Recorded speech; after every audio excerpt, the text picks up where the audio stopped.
Gems മുട്ടായി ഇഷ്ടപ്പെടാത്തവരായിട്ട് ആരും ഇല്ലെന്ന് പറയാം. നമുക്ക് എല്ലാവർക്കും ഇഷ്ടമാണ്. വളരെ വില കുറവാണ്, 10 രൂപയ്ക്കൊക്കെ കിട്ടും. നമ്മൾ ഒറ്റയടിക്ക് ഇരുന്ന് തീർക്കും. നമ്മുടെ കുട്ടികൾക്ക് നമ്മൾ സ്നേഹത്തിന്റെ പുറത്തൊക്കെ വാങ്ങിച്ചു കൊടുക്കും. പക്ഷെ ഇത് വളരെ ഡേഞ്ചറസ് ആയിട്ടുള്ള സാധനങ്ങൾ ഇതിൻ്റെ അകത്ത് ആഡ് ചെയ്തിട്ടുണ്ട്. കാരണം ഇത് സ്ഥിരമായിട്ട് കഴിച്ചു കഴിഞ്ഞാൽ കുട്ടികളിൽ പ്രതിരോധശക്തി കുറയും, അതുപോലെ വിട്ടുവിട്ട് മാറാത്ത അസുഖങ്ങൾ ഉണ്ടാവും, അതുപോലെ അലർജി ഉണ്ടാവും, ആസ്മ ട്രിഗർ ചെയ്യാം, ഈവൻ ക്യാൻസർ വരെ ഉണ്ടാക്കാൻ കഴിവുള്ളതാണ് ഈ സാധനം. ഈ ജെംസ് എന്ന് പറയുമ്പോൾ പല കളറുകളും ഉണ്ട് അല്ലേ. അതിൻ്റെ അകത്ത് യെല്ലോ ഉണ്ട്, പിന്നെ പിങ്ക് ഉണ്ട്, വയലറ്റ് ഉണ്ട്, ബ്ലൂ ഉണ്ട് അല്ലേ. നമ്മൾ വിചാരിക്കും വെള്ള സേഫ് ആണ്. വെള്ള ഇല്ലല്ലോ, പക്ഷെ വെള്ളത്തിൽ ഈ സാധനം കുറച്ചു നേരം മുക്കി ഇട്ട് കഴിഞ്ഞാൽ അതൊരു വെള്ള കളറാണ്.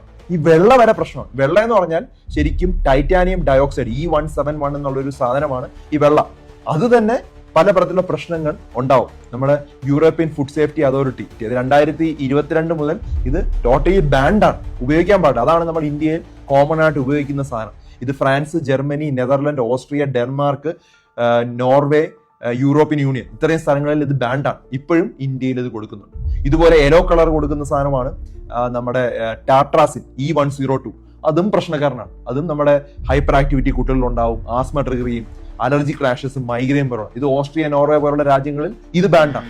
സൺസെറ്റ് യെല്ലോ E110 അതും പല രാജ്യങ്ങളിലും ബാൻഡ് ആയിട്ടുള്ളതാണ്. സ്ഥിരമായിട്ട് അലർജി ഉണ്ടാക്കുന്ന ഒരു സാധനം. നോർവേയിലും ഫിൻലാൻഡിലും ഒക്കെ ഇത് ബാൻഡാണ്. പിന്നെ ബ്ലൂ കളർ ഉണ്ടാക്കുന്ന ഒരു ബ്രില്യൻ ബ്ലൂ എന്ന സാധനമുണ്ട് E133.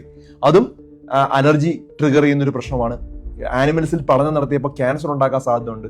ഫ്രാൻസ്, ജർമ്മനിയും ബെൽജിയം, സ്വിറ്റ്സർലാൻഡ് പോലുള്ള രാജ്യങ്ങൾ ഇത് ബാൻഡാണ്. E132 ഒരു ഇൻഡിഗോ കളർ കിട്ടുന്നതാണ്. ഇത് വയറിനാണ് കൂടുതലും പ്രശ്നം ഉണ്ടാക്കുന്നത്. ഇത് നോർവേയിൽ ബാൻഡാണ്. ഇനി അടുത്ത പറയുവാണെങ്കിൽ റെഡ് കളർ പലതും ഉണ്ട്. E124 ഉണ്ട്, അതുപോലെ തന്നെ എർത്രോസൈൻ എന്നൊരു സാധനമുണ്ട്. ഇതെല്ലാം പല രാജ്യങ്ങളിലും ബാൻഡാണ്. പക്ഷെ ഇപ്പോഴും നമ്മൾ ഉപയോഗിക്കുന്നുണ്ട്. USA അത് ബാൻഡാണ്. അപ്പം നോക്കിക്കേ, നമ്മൾ ഈ ഉപയോഗിക്കുന്ന ഈ ഫുഡിൽ ഉപയോഗിക്കുന്ന കളറും പല രാജ്യങ്ങളിലും ബാൻഡാണ്. ഇത് പ്രശ്നങ്ങൾ ഉണ്ടാക്കുമെന്ന് നിങ്ങൾ 2 മിനിറ്റ് ഒന്ന് സെർച്ച് ചെയ്താൽ നിങ്ങൾക്ക് തന്നെ സ്വന്തമായിട്ട് കണ്ടെത്താനായിട്ട് പറ്റും. പക്ഷെ ഇപ്പോഴും നമ്മൾ ഇങ്ങനെ കൊടുക്കണം. ആ ഡോക്ടറിന്റെ മകൻ ഇത് കഴിക്കുന്നില്ലേ, അല്ലെ എൻ്റെ കൂട്ടുകാരന്റെ മകൻ ഇത് കഴിക്കുന്നില്ലേ എന്ന് ഞങ്ങൾ വാങ്ങിച്ചു കൊടുക്കുകയാണ്. പക്ഷെ നമ്മുടെ കുട്ടികൾക്ക് ചിലപ്പോൾ 1 വർഷം കഴിയുമ്പോഴായിരിക്കും പ്രോബ്ലം ഉണ്ടാകും. നമുക്കറിയില്ല എങ്ങനെ നമ്മുടെ കുട്ടിക്ക് അസുഖം ഉണ്ടായെന്നുള്ളത്. ഇത് കാര്യമായിട്ട് എടുക്കുക. നിങ്ങളുടെ കുട്ടികളെ നിർബന്ധമായിട്ടും കാണിച്ചു കൊടുക്കുക. കളർഫുൾ ആയിട്ടുള്ള ക്യാൻഡീസ് വല്ലപ്പോഴും ഒക്കെ കൊടുത്താൽ പിന്നെയും കുഴപ്പമില്ല. പക്ഷെ എന്നും കൊടുക്കുവാണെങ്കിൽ അത് ഡേഞ്ചറസ് ആണ്. അത് മനസ്സിലാക്കുക. ധാരാളം ആളുകളുടെ അറിവിലേക്ക് ഇത് ഷെയർ ചെയ്ത് കൊടുക്കുക.